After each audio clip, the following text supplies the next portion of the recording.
sekitar jam 1 malam. Benar kejadian. Awalnya ada suara barang jatuh tuh dari kamar Sarah. Brak, kayak ini kenceng ya, kayak lemari kebanting gitu loh. Wah, Nana langsung bangun tuh. Keluar kamar, Vivi juga udah berdiri di lorong. Mereka ketok-ketokin tuh pintu Sarah. Sarah. Sebelum ceritanya dimulai, jangan lupa klik tombol subscribe, nyalakan lonceng notifikasinya, dan bantu channel Suara Tengah Malam terus menghadirkan kisah-kisah horor paling menyeramkan setiap malam. Tulis di kolom komentar dari mana kamu menonton dan jam berapa kamu mendengarkan cerita ini. Siapa tahu ada yang ikut mendengarkan bersamamu. Selamat mendengarkan, dan semoga malam ini tidak ada yang memanggil namamu. Ini cerita. Jadi, Nana ini dulu kuliah bro di salah satu universitas yang di Malang. Ngambil jurusan ilmu komunikasi. Waktu itu dia semester 6. Nah, dia ngekos nih di satu daerah namanya Lowok Waru. Sorry ya kalau gue salah sebut. Lowok Waru. Itu dekat kampus. Nah, kosannya ini khusus cewek. Bangunannya itu panjang kayak lorong, kamarnya itu ada 7. Yang punya kosan namanya Bu Darmi, tinggal di bagian depan rumah. Kosan ini bisa dibilang modelannya itu semi-semi modern lah. Ada ruang tamu kecil, ada dapur bareng, ada kamar mandi luar 2, dan tiap kamar itu dikasih gembok sendiri-sendiri. Lu bayangin bro, dia nggak pakai kunci tapi gembok. Di situ nggak ada satpam. Makanya Bu Darmi ini bawel bro, ngingetin jam malam dan jangan lupa gembok itu kamar. Nana udah 2 tahun tinggal di kosan itu. Udah akrab lah sama anak-anak kosan yang lain, termasuk Vivi. Vivi ini anak jurusan hukum, yang kamar itu di pojok. Suasana kosan itu tergolong adem ayem aja gitu loh. Nggak pernah ada insiden apa-apa, kecuali di bulan April tahun 2018. Waktu itu ada anak baru masuk, namanya Sarah. Dia itu mahasiswi pendidikan bahasa Inggris, semester 8. Semester 8 itu berarti udah mau lulus kan, udah mau skripsi ya. Nah, Sarah ini orangnya pendiam, tapi sopan. Rambutnya panjang, tapi kulitnya tuh agak pucet. Nggak sih, nggak sakit atau apa, tapi ya emang rada pucet aja. Dan dari awal udah kelihatan kalau dia ini orangnya introvert parah bro. Lebih suka menyendiri. Kamarnya Sarah itu ada di satu kamar nomor 3, sebelahan sama kamarnya Nana. Hari-hari pertama Sarah ini nggak pernah keluar kamar bro, kecuali buat ke kamar mandi atau ke dapur nih masak mie atau apalah. Dan Sarah ini juga jarang ngobrol bro. Kayak anak kosan itu udah berusaha buat ngajak dia nongkrong lah gitu kan, ngajak dia komunikasi atau apa, tapi responnya itu sewajarnya banget. Pernah nih satu waktu Vivi ini ngajakin Sarah nonton TV bareng gitu kan, tapi responnya Sarah cuma gini, aduh lagi nggak mood mbak. Habis itu masuk kamar. Si Nana yang sebelahan banget sama Sarah awalnya nggak mikir yang aneh-aneh ya, tapi karena tiap malam dia ini suka nggak dengar suara langkah bolak-balik di kamarnya Sarah, padahal jam itu udah tengah malam, mulai ada perasaan nggak enak nih warga malam. Dia mikirnya kenapa Sarah kok kayak mondar-mandir kayak gelisah gitu. Pikiran positifnya Nana, mungkin nih anak lagi insomnia kali, nggak bisa tidur atau apa. Sampai suatu hari Nana pulang kuliah nih sore-sore dan ngeliat Sarah ini lagi duduk sendirian tuh di ruang tamu kosan. Di situ mukanya udah pucat banget dan matanya tuh merah kayak abis nangis. Terus di tangannya itu ada termos kecil sama kantong plastik dari apotek. Nana coba duduk di sebelahnya dia kan, dia ngobrol nih basa-basi. Sarah, kamu sakit? Enggak kok, cuma masuk angin aja. Dari kemarin aku nggak enak badan. Kamu mau aku antar ke klinik? Nggak usah, saya biasa kayak gini kok. Nanti juga sembuh sendiri. Beberapa waktu kemudian, malamnya itu, si Nana ini notice kamar Sarah ini aneh. Biasanya Sarah itu nyalain lampu lah minimal gitu kan. Tapi kali ini kamarnya dibiarin gelap bro. Lampu nggak dinyalain. Dan itu sunyi banget, nggak ada suara pergerakan dari dalam kamar. Nana pikir, oh mungkin ya udah kan namanya Sarah sakit kan ya waktu malamnya. Ya udahlah mungkin dia tidur. Tapi sekitar jam 1 pagi, si Nana yang lagi tidur ini kan kebangun. Gara-gara dia dengar ada suara pelan banget dari kamar sebelah. Kamarnya si Sarah. Kayak orang lagi nangis terisak-isak gitu loh. Tapi bukan kayak orang sedih. Lebih kayak orang kesakitan. Kayak suaranya tapi pelan banget. Nana coba diem kan, dia dengerin fokus gitu. Tapi dia nggak berani keluar kamar. Singkat cerita, besok paginya Sarah keluar nih dari kamar kayak biasanya. Tapi Nana perhatiin langkahnya Sarah ini kayak goyah gitu loh. Dan di lorong depan kamarnya Sarah, Nana itu ngeliat ada bercak merah kecoklatan. Iya nggak terlalu banyak sih, tapi ngelihat itu bikin Nana jadi mikir, ini darah. Nah si Sarah yang kayaknya ngelihat si Nana notice darah itu, langsung jongkok tuh bro. Dia jongkok buru-buru, dia lap pakai kain. Sambil dia bilang nih ke si Nana, aduh maaf ya, aku lagi dapet bocor semalam. Nana cuma, oh oke.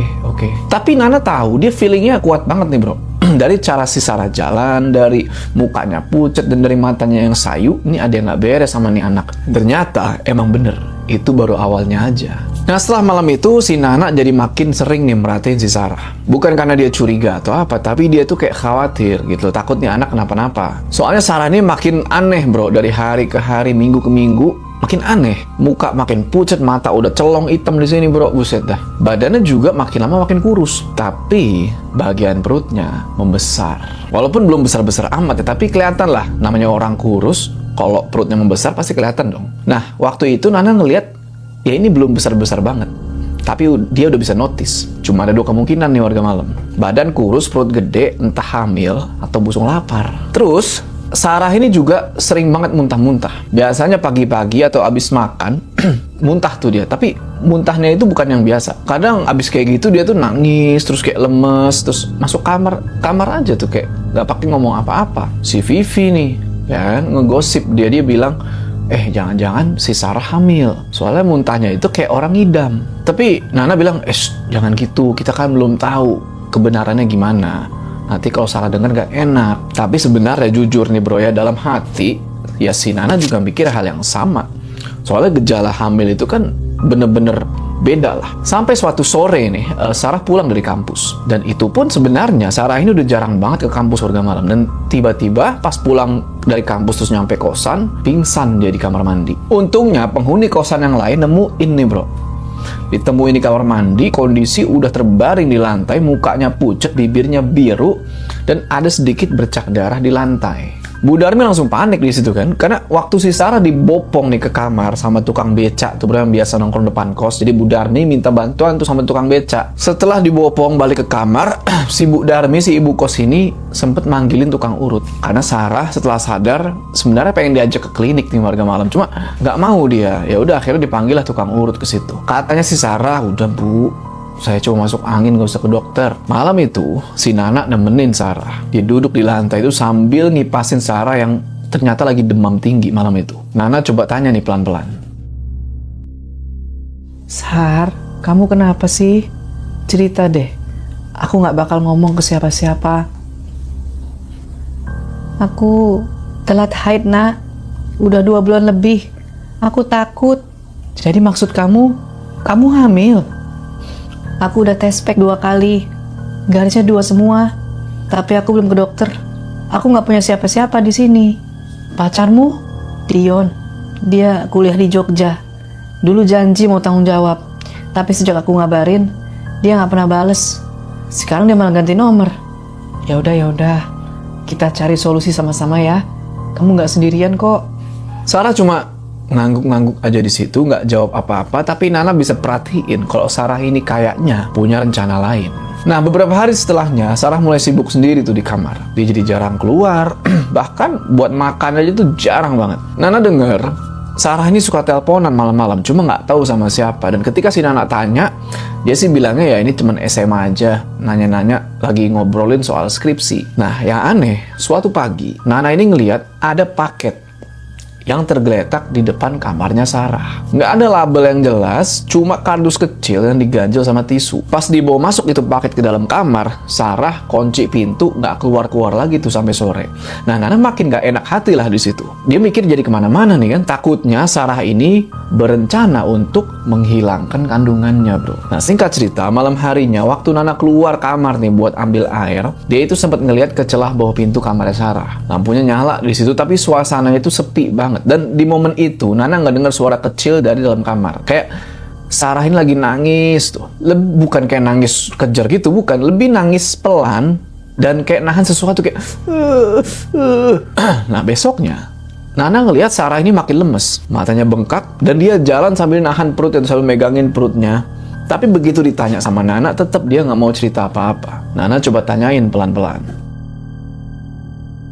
Sar, maaf, kamu udah minum obat ya? Iya, 3 hari yang lalu. Kamu yakin ini aman? Aku juga nggak yakin. Dan dari situlah semuanya mulai makin aneh. 3 hari setelah Sarah ngaku udah minum obat itu, suasana kosan mulai berasa beda. Bukan Bukan kayak langsung ada yang kesurupan atau lampu tiba-tiba flickering gitu, no. Tapi kayak hawa nggak enak bro, yang berasal dari lorong kamar. Terus kecium juga nih bau anyir.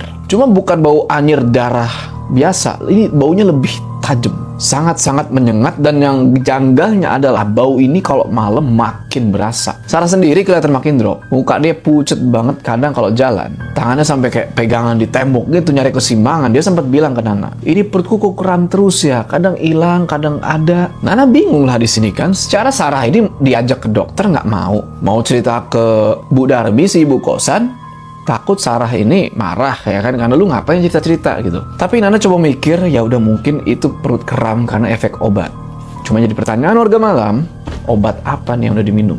Waktu itu malam keempat ya, setelah si Sarah ini konsumsi obat itu, perutnya kram-kram, sekitar jam 11. Nana ini lagi ngerjain tugas. Sarah nggak keluar kamar tuh dari sore, dan lampu kamarnya mati. Tapi dari balik tembok Nana nggak dengar suara bro, bukan suara tangisan, tapi lebih kayak orang lagi ngomong ngelantur, ngomong nggak jelas. Kayak si Sarah ini lagi ngelamun, tapi di suara ini tuh kayak nggak jelas ngomong apa. Tapi dari intonasinya, Sarah ini kayak lagi ketakutan. Nana nggak bisa tidur malam itu. Dia tiduran sambil nyalain kipas gitu kan, coba buat merem, tapi nggak bisa-bisa. Sampai sekitar jam 2 malam, tiba-tiba dia ini ngedenger suara lagi dari kamarnya Sarah. Tapi kali ini bukan suara orang ngomong, bukan suara langkah kaki mundar-mandir, tapi suara air netes bro. Tes. Pelan tuh kan netes. Tes. Tes. Awalnya lambat, kayak tes. Tes. Tapi makin lama makin cepet kayak tes. Tes. Tes. Tes. Nana mikir mungkin ini ada keran bocor apa gimana kan. Tapi pas besok paginya dicek ke kamar mandi, ya kan kamar mandi di luar kan. Di luar kamar mandi aman-aman aja, kerannya dan lantainya masih kering, artinya belum ada yang make. Bahkan embernya kosong. Tapi yang bikin merinding warga malam, pagi itu Sarah keluar kamar. Nana lihat betisnya Sarah, itu ada bekas darah kering. Ngelihat si Nana notice betisnya, kayak Sarah langsung kayak nutupin tuh pakai rok. Jadi pakai rok pagi itu. Habis itu Sarah ini pergi ke wastafel bro. Dia cuci muka, habis itu balik ke kamar. Nah tapi sebelum si Sarah sempat masuk ke dalam kamar, si Nana coba buat tahan dia. Sar, kamu nggak apa-apa kan? Aku cuma kecapean aja.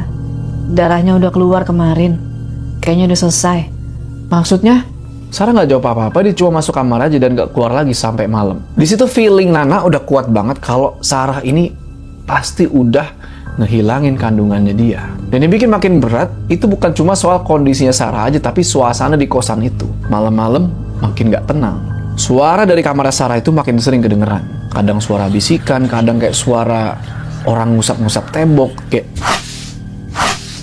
nggak jelas. Dan anehnya, selalu muncul suara yang berulang-ulang, yaitu suara tetesan air itu warga malam. Tas, tas.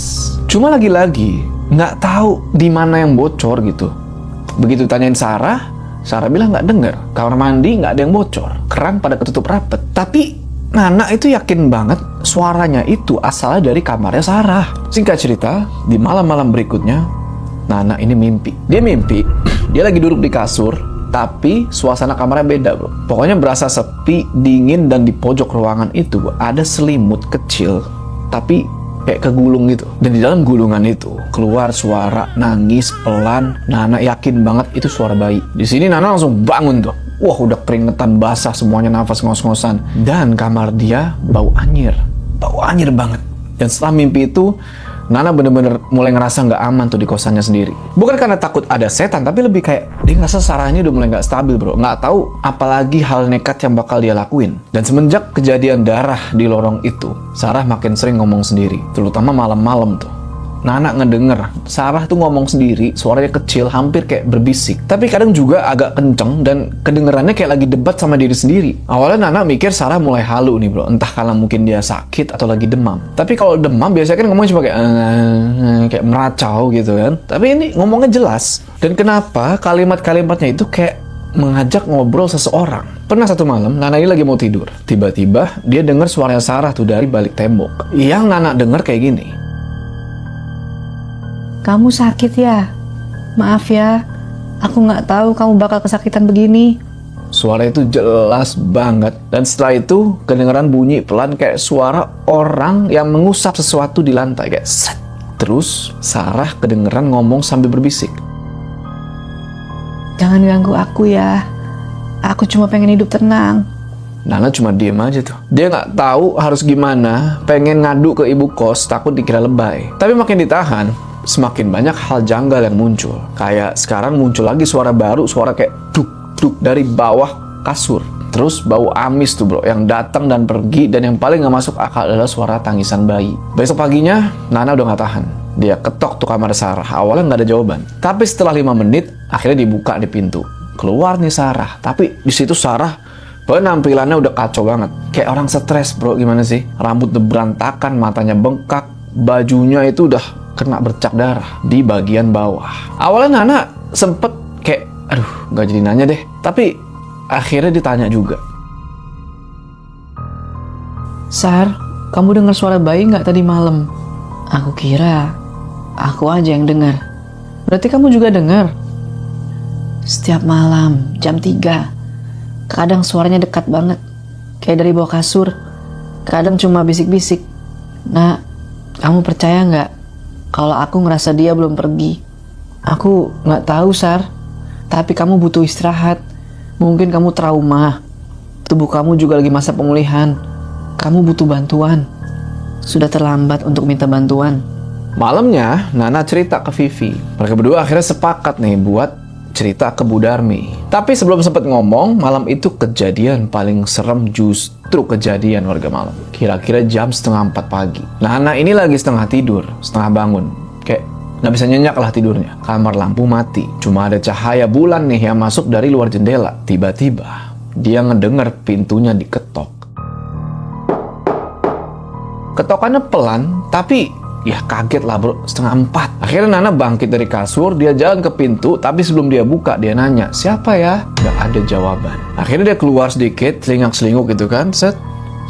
Nah, pas ngeliat ke kamarnya Sarah, pintu kamarnya Sarah itu agak kebuka sedikit. Dan dari celah pintu yang kebuka itu, lagi-lagi Nana ngedenger suara bayi nangis. Kayak, oe. Tapi Nana mager di situ buat ngecek lebih lanjut.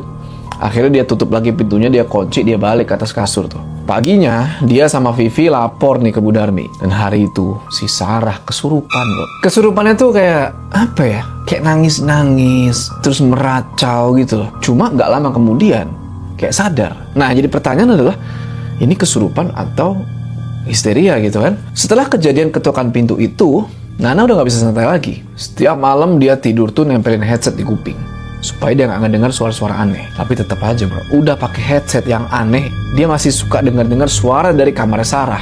Kadang pelan kayak bisikan, kadang suara tangisan, dan yang paling bikin gak enak tuh suara duk-duk-duk, kayak ada yang ngetok dari bawah kasur. Paginya Nana sama Vivi langsung ketemu sama Bu Darmi, ceritain tuh semuanya. Soal kondisi Sarah, soal suara-suara aneh, bahkan tentang dugaan Sarah ini udah ngilangin kandungannya. Bu Darmi awalnya cuma diem aja tuh, tapi dari ekspresi mukanya kelihatan kalau beliau ini khawatir juga.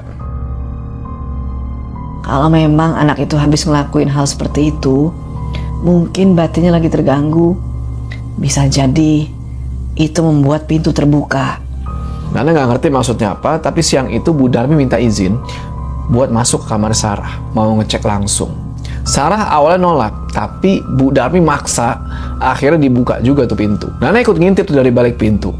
Ternyata dalam kamar Sarah tuh berantakan. Spray entah berapa lama udah nggak diganti, kantong kresek bekas obat yang waktu itu masih ada di pojokan meja, dan yang paling aneh, di bawah kasur itu ada bungkusan kain kecil di tali plastik. Kayak buntelan baju kotor, tapi ada bercak merah kecoklatan. Di situ Bu Darmi nggak yang ngapa-ngapain, maksudnya dia cuma ngeliatin doang, dan dia minta Sarah buat istirahat dan bersihin kamarnya. Malamnya, semua anak kos tuh udah waspada. Vivi tidur pakai lampu nyala tuh, yang biasanya kan dia tidur matiin lampu. Nah, ini lampunya dinyalain sama dia. Nana nyiapin air minum dan minyak kayu putih tuh di samping kasur. Dan sekitar jam 1 malam, bener kejadian warga malam. Awalnya ada suara barang jatuh tuh dari kamar Sarah, kayak brak, kayak ini kenceng ya, kayak lemari kebanting gitu loh.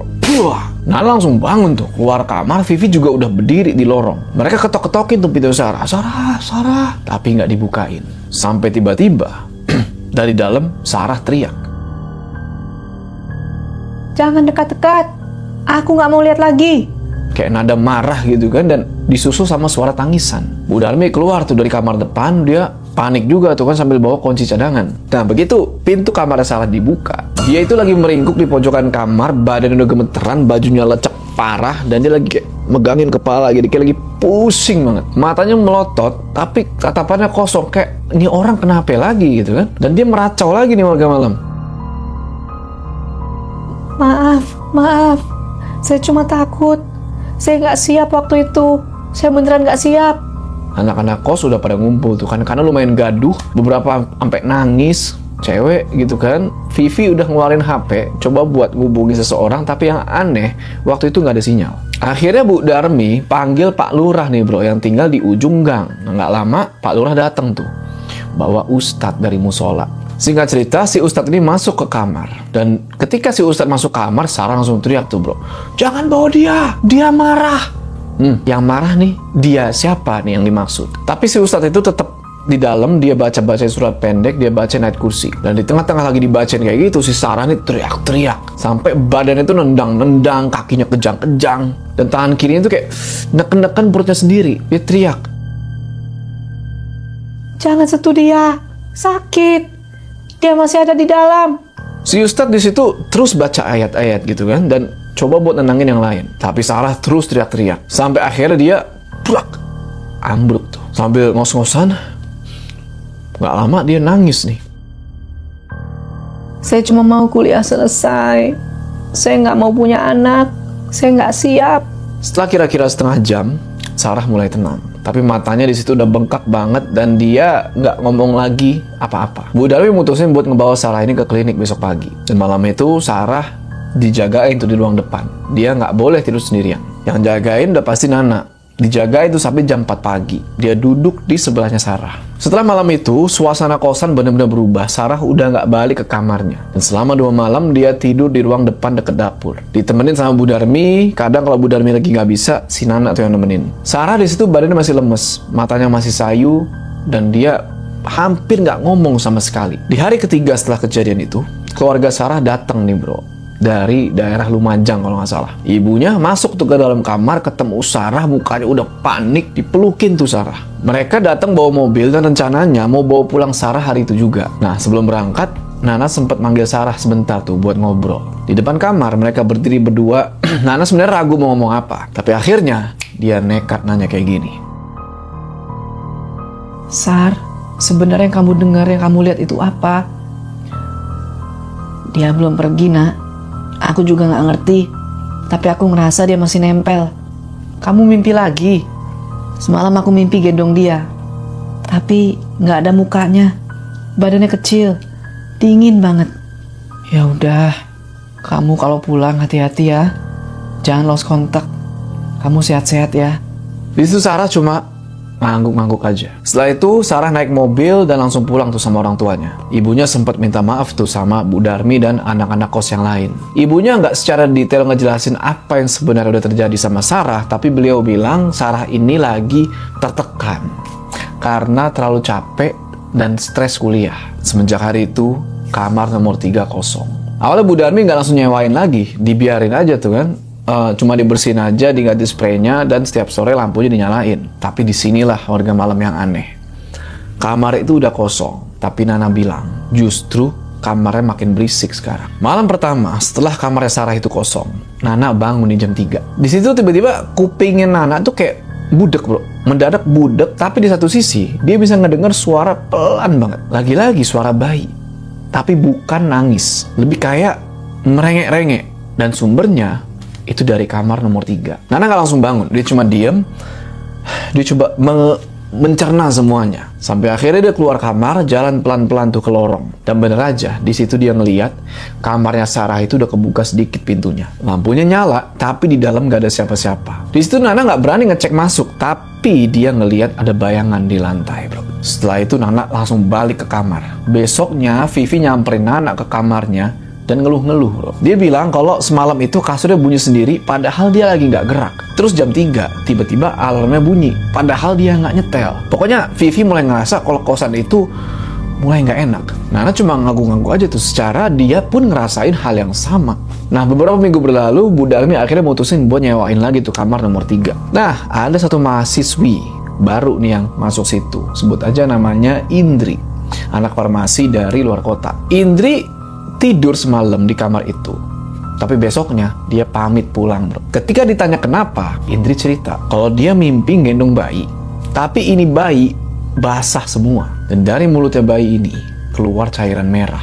Semenjak itu, bro, Bu Darmi mutusin kalau kamar nomor 3 ini ditutup permanen. Gak bakal disewain lagi. Kuncinya disimpen, dan setiap sore masih tetap dinyalain si lampunya. Katanya ya, biar gak makin serem, biar gak makin angker itu kamar. Sampai si Nana lulus dan udah gak di situ lagi, itu kamar tetap kosong. Setelah Sarah pulang waktu itu, nggak ada yang tahu gimana nasibnya sekarang. Nana sempat coba cari-cari nih lewat IG atau sosmed lain lah, dicari namanya, tapi ada nemu satu akun, cuma ternyata udah nggak aktif, bro, dari tahun 2019. Nomor WA-nya si Sarah yang dulu dipakai juga udah nggak aktif. Ya si Nana cuma bisa nebak aja, mungkin Sarah ini udah hidup normal lagi. Dan Nana ya berharap dia bisa hidup normal. Nana bilang, setelah kejadian di kosan itu, justru dia ini malah jadi sensitif, bro, sama hal-hal yang aneh. Bukan hanya hal mistis, tapi hal-hal yang sering orang remehin. Kayak trauma, tekanan hidup, rasa takut, rasa bersalah. Pokoknya hal-hal yang psikologis lah. Nana percaya mungkin nggak semua gangguan itu karena setan. Kadang suara-suara itu muncul karena ada rasa bersalah yang nggak kita beresin, karena ada luka yang nggak pernah kita cari obatnya. Dan yang paling susah dari rasa bersalah adalah ketika itu datangnya bukan dari orang lain, tapi dari diri sendiri. Oke, Wagram Malam, gimana tadi tuh ceritanya? Tulis pendapat kalian di kolom komentar ya. Emang ya kalau tinggal di kosan tuh ada aja ceritanya gitu ya. Gua belum pernah ngekos, tapi jujur gue pengen banget ngekos gitu ya. Pengen ngerasain lah, tapi udah telat. Oke, sebelum kita berpisah, jangan lupa kalian like video ini. Dan bagi yang belum subscribe, ayo subscribe ke channel ini supaya kalian gak ketinggalan cerita-cerita house horror lainnya gue. Sampai ketemu di cerita selanjutnya.